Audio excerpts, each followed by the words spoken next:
Number 1. The dead battery that doomed the blowout preventer. Picture a steel tower the size of a 5-story building weighing 400 tons bolted to the wellhead on the floor of the Gulf of Mexico. This is the blowout preventer built by Cameron International, and it was the single device standing between a high-pressure oil reservoir and total catastrophe. Its job was simple to describe and brutal to perform. Inside it sat a blind shear ram, a set of blades meant to crush and cut the drill pipe and seal the well in seconds. Everyone trusted it. Regulators had used its very existence to justify drilling in water nearly a mile deep. When the blowout came, it did not work. The device was recovered in September of 2010 and handed to forensic engineers at Det Norske Veritas. What they found should unsettle you. The blind shear ram did fire, but the drill pipe had buckled and bowed off to one side under the violent upward force of the blowout. The blades caught the pipe off-center and could not cut it cleanly. That buckling was never accounted for in the design. Then came the smaller, stranger findings. The preventer had 2 redundant control pods, a blue one and a yellow one, so that it could always be triggered. Investigators opened the blue pod and found a critically drained 9-volt battery in its control circuit. They opened the yellow pod and found a miswired solenoid valve. The automatic backup, the so-called dead man system meant to fire the rams when all contact with the surface was lost, depended on those very pods. The Chemical Safety Board later modeled the failure and concluded the pipe had likely begun buckling before the crew even tried to activate the device. Maintenance records showed the preventer had not been fully recertified on the manufacturer's schedule, and known hydraulic leaks had been tolerated. In the days after the explosion, remotely operated vehicles dove down to trigger the rams by hand. Nothing worked. The mainstream account calls this a mechanical and maintenance failure. Engineers who studied it say the design ignored the real physics of a blowout. The harshest view is that the failsafe was always more marketing than guarantee. The detail that a dead battery sat inside the planet's most important safety device became the defining image of the hearings. But the preventer was only the last link to break. To understand how the door was opened, you have to go back to a test run just hours before. Number 2. The bladder effect, the excuse that explained away a failed safety test. Before a well is finished, the crew runs something called a negative pressure test. The idea is to confirm that the cement and seals at the bottom can hold back the oil and gas pushing up from below. To do it, they reduce the pressure above the seal and then watch. If the well is truly sealed, the pressure stays at 0. If anything is leaking in, the pressure climbs. On the night of April 20th, 2010, the crew ran this test on the Macondo well. The drill pipe gave a reading of about 1,400 pounds per square inch. It should have read 0. At the same time, a parallel line called the kill line reportedly showed little or no pressure at all. Those 2 readings could not both be right, and the contradiction was the single clearest warning anyone received that night. The well was not sealed. To make sense of the stubborn 1,400 pounds on the drill pipe, someone aboard offered an explanation. They called it the bladder effect. The theory suggested that the big rubber annular seal was somehow squeezing the fluid and transmitting a false pressure, which would mean the alarming number could be safely ignored. Here's the problem. Investigators later concluded that the bladder effect is not a recognized, legitimate engineering phenomenon. The National Commission and the Chemical Safety Board both found that the crew misinterpreted the test and talked themselves into a flawed rationalization. Calling that test a success was the hinge of the entire disaster because it cleared the way to begin replacing the heavy drilling mud with much lighter seawater. There was no clear written procedure on the rig for how to run or interpret the test. BP and Transocean had inconsistent practices. The men had been working long hours on a well that had given them trouble for weeks, and there was real pressure to finish. Jason Anderson, the experienced tool pusher tied to the discussion of the bladder effect, was one of the 11 men who would die within hours.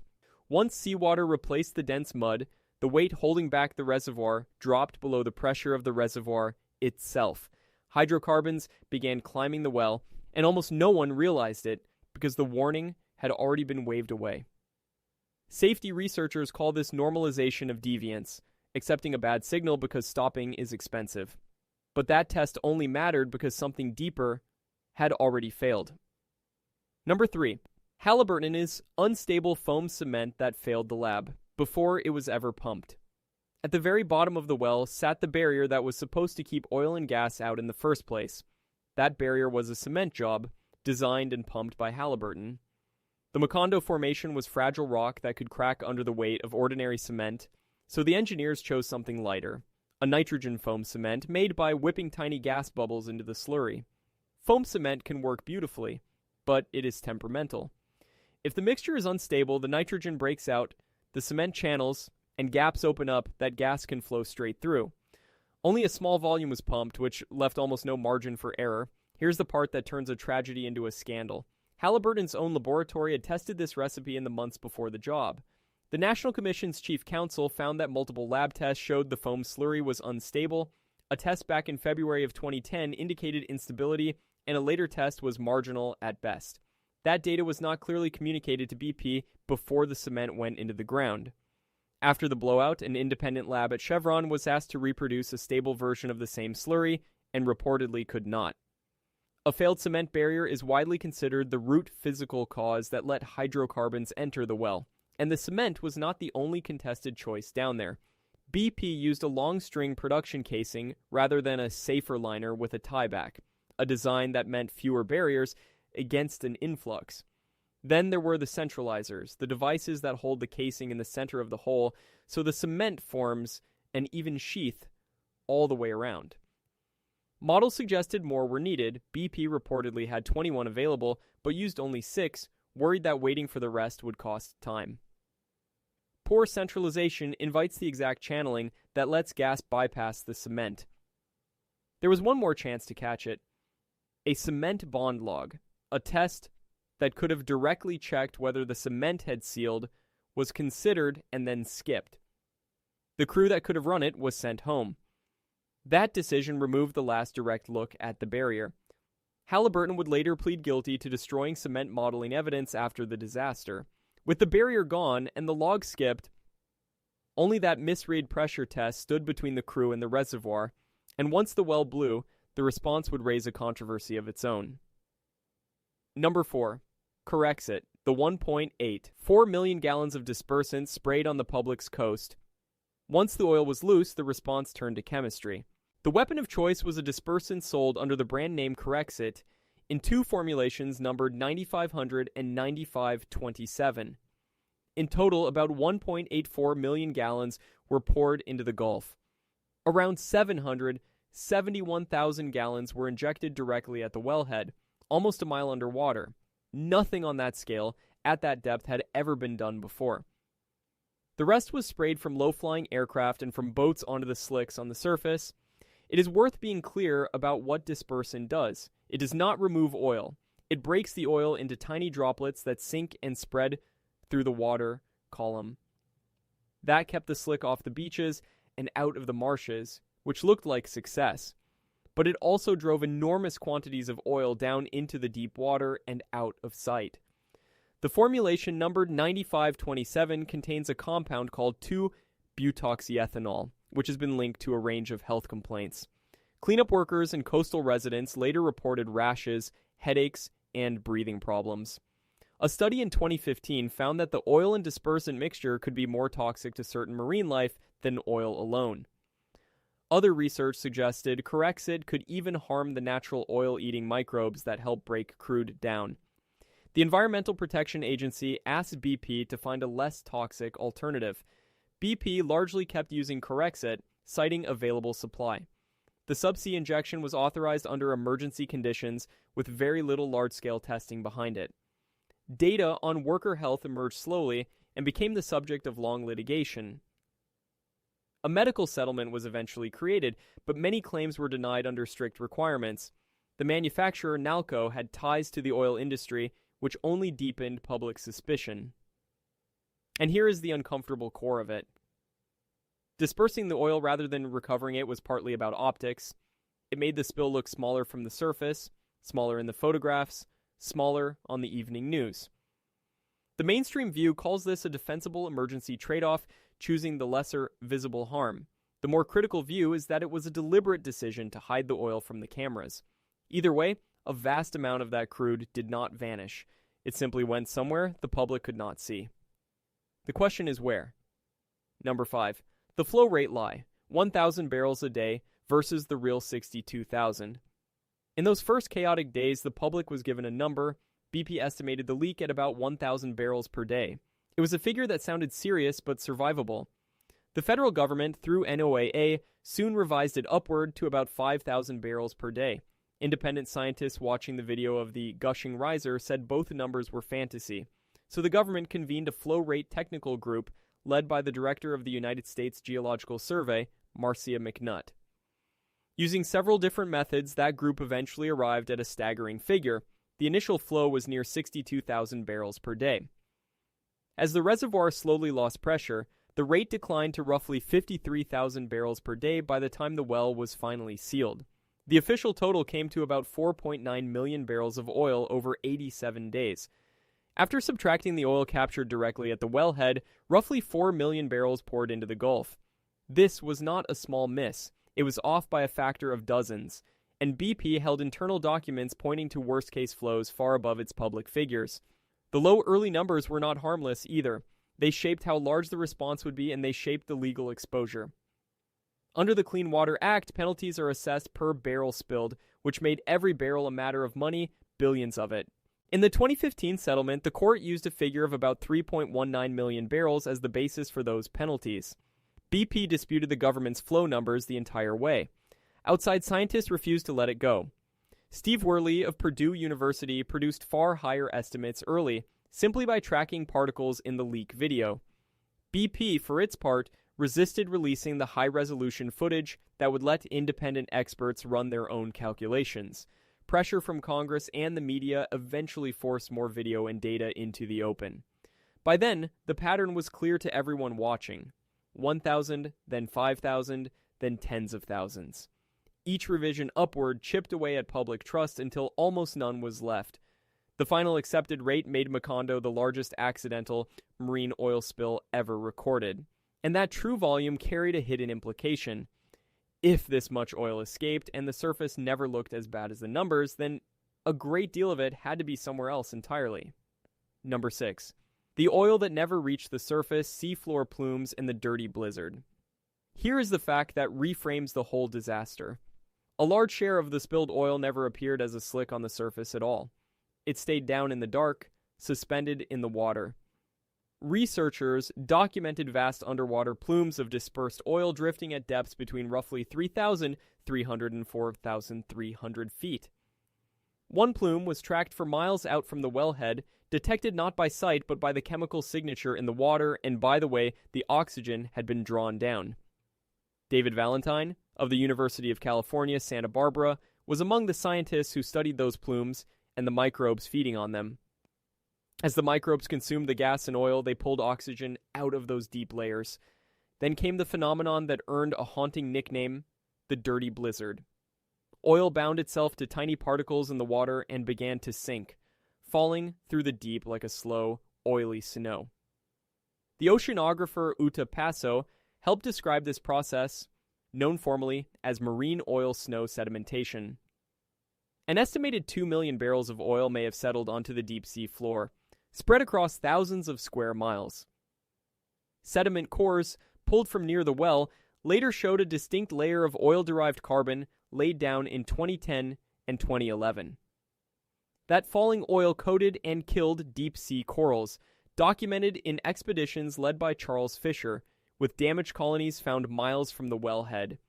Crabs, brittle stars, and tiny shelled organisms called foraminiferae died off in the contaminated zone. The footprint on the deep sea floor dwarfed the visible oil on the surface. And because the deep sea is so hard and expensive to survey, almost none of that damage reached the public eye. The subsea dispersant only increased the share of oil that stayed deep. Recovery down there is measured not in years but in centuries, because deep corals grow that slowly. The federal oil budget, the official accounting of where all the oil went, was criticized for understating how much remained in the environment. Long after the surface looked clean, the oil was still there, in the sediments and in the marsh. The mainstream view is that this was novel deepwater behavior driven partly by the dispersant. The darker reading is that the deep sea became a convenient place to bury the evidence. Either way, the most chilling detail is that the disaster announced itself before it happened. The data showed it coming nearly an hour in advance. Number 7. The 50 minutes of warning signs nobody acted on. Walk through the final hour with me, because this is where the disaster was still preventable. The crew was displacing the well, pumping out the heavy drilling mud, and replacing it with lighter seawater. Every barrel of mud removed lowered the pressure, holding back the reservoir below. The rig's instruments never stopped logging the key signs, the drill pipe pressure, the rate of flow, and the volume in the mud pits. For roughly the last 50 minutes, those readings told a story of a well coming alive. The drill pipe pressure behaved abnormally, rising at moments when it should have fallen as fluid was pumped out. More fluid was flowing out of the well than was being pumped into it. To anyone trained to see it, that is the classic signature of a kick, an influx of hydrocarbons pushing up the well. The signals were right there on the monitors, on the rig, and in some configurations on shore as well. But the crew was juggling several jobs at once, and the warning data was never flagged in time. Mud began spewing onto the rig floor before anyone fully grasped that the well was flowing. By the time the influx was recognized, gas was already rushing up the riser toward the rig. The diverter system, which was supposed to route that gas safely overboard, instead sent it onto the rig where it found an ignition source. The first explosion tore through at roughly 9:49 in the evening on April 20th, 2010. Investigators found there was no clear assignment of who was responsible for watching the well in real time during that critical displacement. The instruments worked perfectly. The failure was in human attention, in training, and in procedure. A single person dedicated to watching the flow out of the well might have caught the kick with time to spare. But the Macondo well had thrown kicks and lost circulation before, during the long weeks of drilling, and that history may have dulled the sense of alarm. Offloading mud to a supply boat at the same time made the pit volumes harder to read. The Chemical Safety Board pointed past any single missed reading toward a weak process safety culture as the deeper cause. Earlier detection could have let the crew shut the well in before the gas ever reached them. That lost window of 50 minutes is now one of the most studied stretches of time in modern industrial safety. Once the well blew, stopping it would take 87 days. Number 8, 87 days to stop it, the failed top kill, the junk shot, and the relief wells. After the rig burned and sank, the oil gushed unchecked from the broken riser and wellhead on the seafloor, and the world watched BP try one improvised fix after another for nearly 3 months. The first attempt lowered a giant containment dome, a cofferdam, over the leak. Icy crystals of gas hydrate formed inside it and clogged it almost immediately, and it failed. A smaller cap, nicknamed the Top Hat, was tried next with limited success. In late May, BP attempted what was called a top kill, pumping heavy drilling mud down into the blowout preventer to overpower the flow. They paired it with a junk shot, firing in a strange arsenal of debris, shredded rubber, golf balls, and knotted rope to try to clog the device. The flow was simply too powerful, and both failed. Engineers then cut the damaged riser and fitted a lower marine riser package cap, which captured some of the oil and piped it up to ships on the surface. Finally, in mid-July, a sealing capping stack was installed. On July 15, 2010, that stack at last stopped oil from flowing into the Gulf, 87 days after the blowout. While all of this played out, 2 relief wells were being drilled by the rig's Development Driller 3 and Development Driller 2. A relief well is the real solution. It bores down through thousands of feet of rock to intercept the original well far underground, allowing crews to pump in mud and cement from below. The precision required is staggering, often compared to hitting a target the width of a dinner plate from miles away. A static kill pumped mud and cement down through the capping stack in early August, and the relief well completed the final bottom kill in September. The National Incident Commander, Thad Allen, formally declared the well dead on September 19, 2010. Every one of these attempts, the successes and the humiliating failures, played out live on the wellhead camera the public had nicknamed the spill cam. Congress had forced that feed into public view, and so the whole world watched the oil gush in real time, day after day. The long parade of failures revealed something the industry had been reluctant to admit. There was no proven, rapid tool to stop a deepwater blowout. The disaster would push the industry to pre-stage capping systems for the future. But 11 men never saw any of it. They had died in the first minutes. Number 9. The 11 men who never came home in the lifeboat chaos. There were 126 people aboard the Deepwater Horizon when it exploded.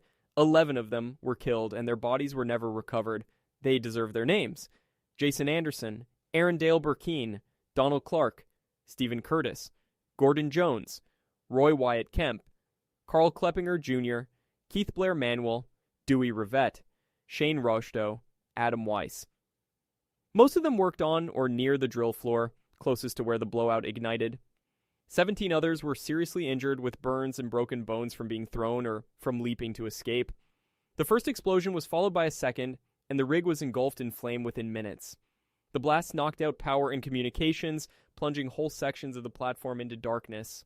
Survivors later described the chaos of those minutes, the confusion over whether to muster at stations, abandon ship, or wait for an order that was not coming.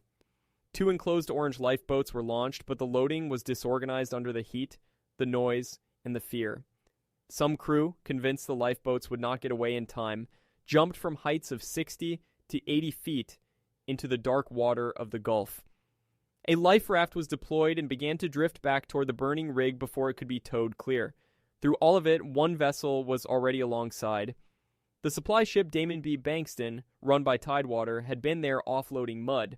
Its crew became the heart of the rescue, pulling survivors from the lifeboats, from the raft, and straight out of the water through the night, then ferrying the wounded to safety.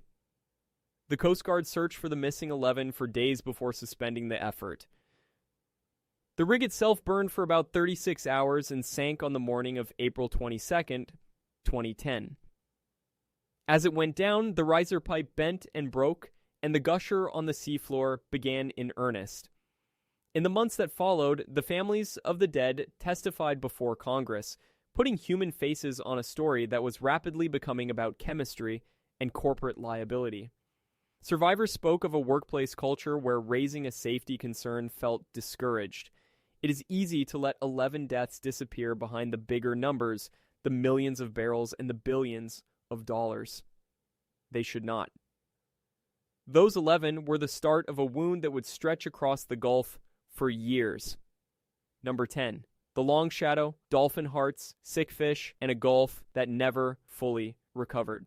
In the years after the well was sealed, scientists began documenting a quieter disaster unfolding across the Gulf. Bottlenose dolphins in the northern Gulf died in unusual numbers, in what researchers formerly called an unusual mortality event, one that stretched on far longer than normal. Studies of dolphins in heavily oiled Barataria Bay in Louisiana found animals with lung disease and abnormal stress hormones. Lori Schwacke and her colleagues documented dolphins with thin, weakened hearts and grim odds of survival. Many pregnant dolphins in the oiled areas failed to carry their calves to term. In the laboratory, the picture grew sharper. Crude oil, it turned out, causes heart defects in developing fish embryos. Scientists, including John Incardini and Nat Schultz, linked the oil compounds known as PAHs to irregular heartbeats in fish. Embryos of bluefin and yellowfin tuna and of amberjack, exposed to oil, developed deformed hearts. Gulf killifish, a small but vital marsh fish, showed genetic signs of oil exposure and impaired development. Oiled marshes lost their vegetation and eroded faster, eating away at the nurseries where shrimp and crabs begin life. Out in the deep, the coral communities smothered by the dirty blizzard showed little recovery years later. Oil lingered in marsh sediments and in buried tar mats along the beaches. Fisheries faced closures, market stigma, and disrupted catches. Eventually, the money arrived. Settlement funds were directed into large restoration programs across all 5 Gulf states. In 2016, courts approved a settlement totaling roughly $20.8 billion, the largest environmental settlement in United States history. BP's total costs, counting cleanup, fines, and claims, are estimated to exceed $65 billion. The Minerals Management Service, the agency criticized for its lax oversight, was abolished and broken into new bodies. A categorical exclusion had allowed the Macondo project to skip a detailed environmental review before drilling ever began. Long-term monitoring shows a split outcome. Some species rebounded within a few years. The deep sea and the dolphin populations lagged far behind. More than a decade on, researchers still genuinely debate how much of the Gulf has truly healed. That uncertainty is itself part of the legacy. But to understand why all of this was allowed to happen, you have to look past the rig and the well, to the system that signed off on every one of these decisions. The agency that was supposed to be watching, had a problem built into its very design.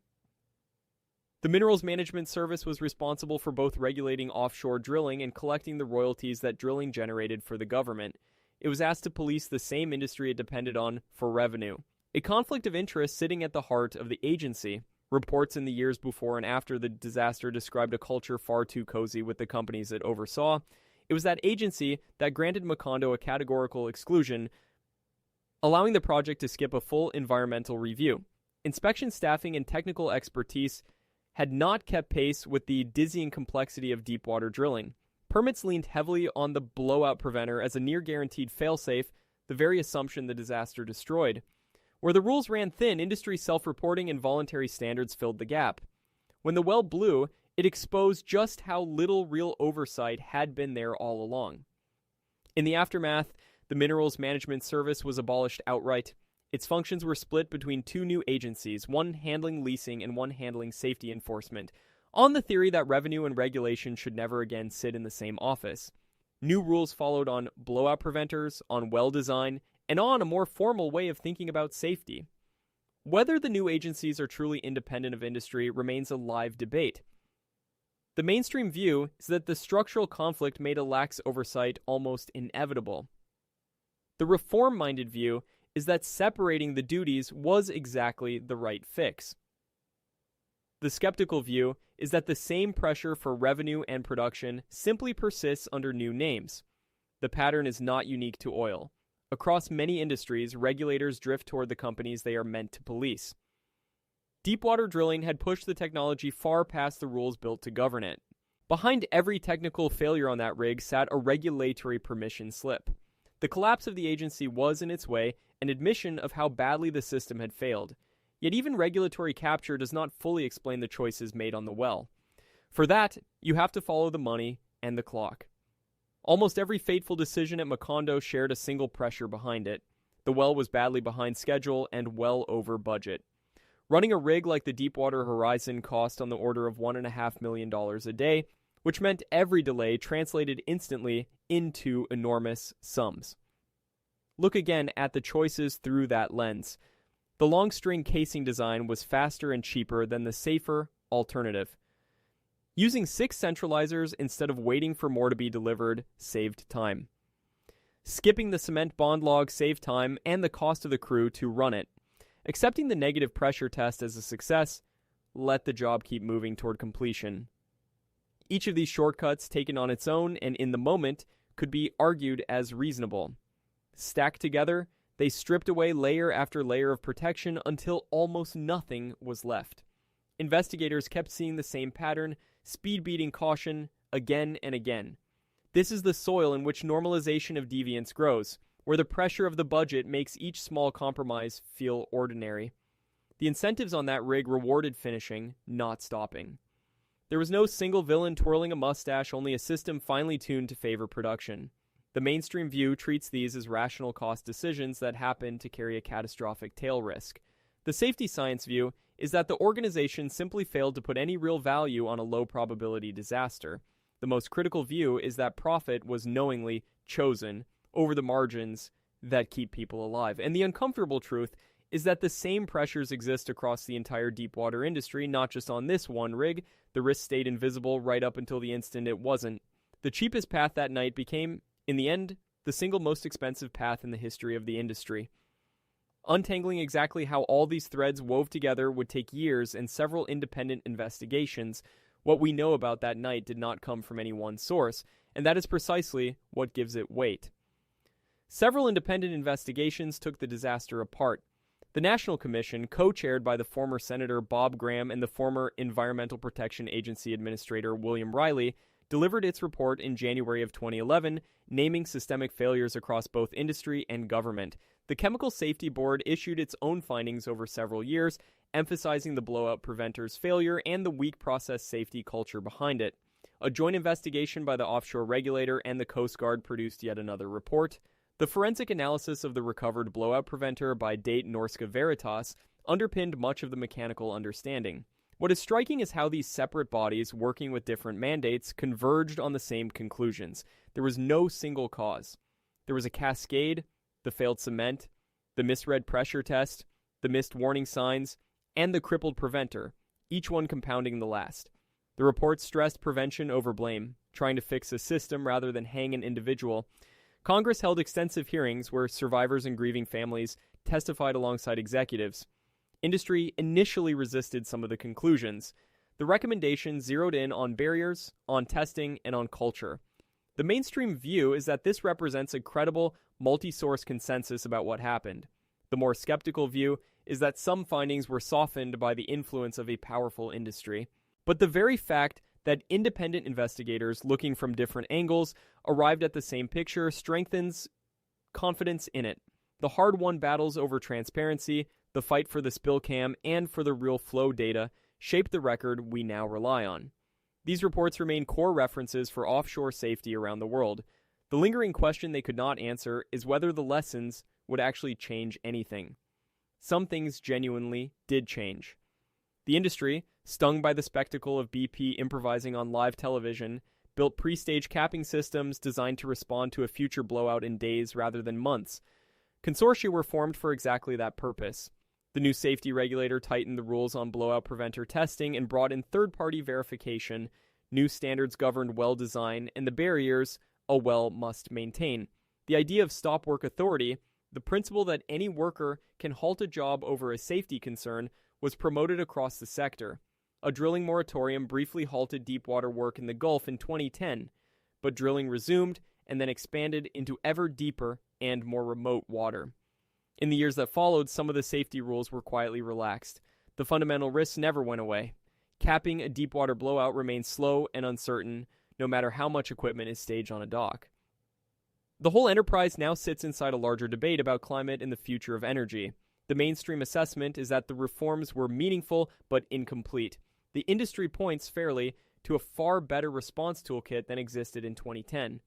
The critical view warns that the same production pressures will eventually recreate the very conditions that caused the disaster because the reforms treat the symptoms more than the underlying incentives. The next frontier of drilling is deeper, hotter, and farther from help. The memory of the disaster fades a little with every passing year. Each new permit quietly tests whether the lessons truly held. The real question is whether safety can keep pace with ambition.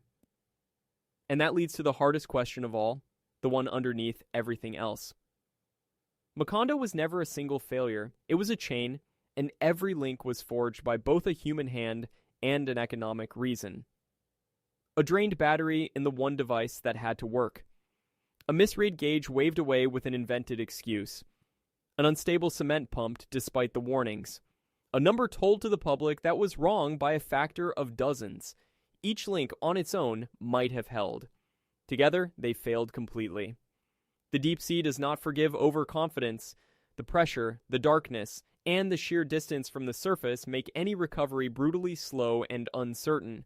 The slick the cameras showed was only ever part of the damage.